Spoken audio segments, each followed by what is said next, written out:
Okay, I'd like to welcome you to ROAPE.net. Can you please introduce yourself and tell us? My name is Atampugre. I refer to myself as a social and political activist for transformation. I got associated with ROAPE partly because I was a student of Ray Bush. He was my supervisor for my PhD. Now, over the years, I got into Leeds University partly because it had a certain reputation for radical politics, Leonard Cliff, and there was somebody who had been there before and recommended Leeds University. My background has always been at the forefront of struggles in this country for democracy. Right from 1975, when I entered the University of Ghana, we spent the 3 or 4 years trying to make the country ungovernable because we wanted to see the end of military dictatorship. That created a very fertile ground for Jerry Rawlings to come into power. First as an uprising in 1979 and subsequently through a coup d'etat in 1981. In all of these events, I was quite central in many of them. Back in the 70s, we had our Marxist study groups. We did a lot of all these seminars and talking, etc., etc. But there was something very interesting about the group that I belonged to.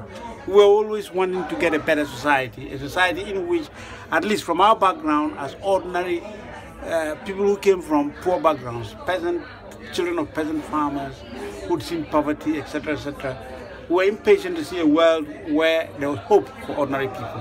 And that was the passion that drove us to engage in political work. That was the passion that made us make enormous sacrifices for this country, which not many people know very much about.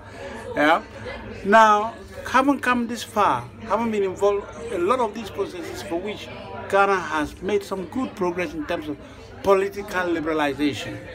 People are able to vote freely as against the previous years where men in boots dictated what we did. People can at least go to a ballot box and cast their vote. But it's a meaningless vote, nevertheless. They're able to get some of the kickbacks from their political elite. But that's not what we fought for. The very issues that we thought we were trying to change have remained the same. When I heard of this workshop, I was excited. The title attracted me. I was a bit skeptical in the sense that, well, ROAPE is a journal. It's about debates and about debate. Don't get me wrong, it's important. But in life, people have different strengths. My strengths are organizing, trying to get things off the ground, connecting with people. There are some people whose strengths are in articulating the ideas that inform our action, and both have to join up. However, each side has to develop its strengths sufficiently to benefit from each other. So when I came here in the hope that, okay, I may meet some activists, some people who were deep in their trenches. Well, I took a decision that, wait a minute, the revolution that we were hoping to get didn't happen. We have to accept that bourgeois liberal democracy, the order of the day, it provides an opportunity to seek a mandate from ordinary people. We have to learn to articulate our views and demonstrate that we actually represent them.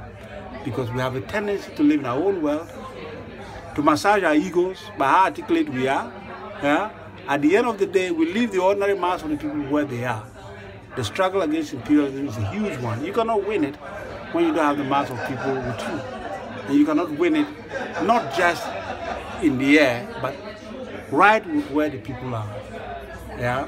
It's a pity that I wasn't able to attend most parts of this. I just come back and Can I ask you about your first contact with ROAPE?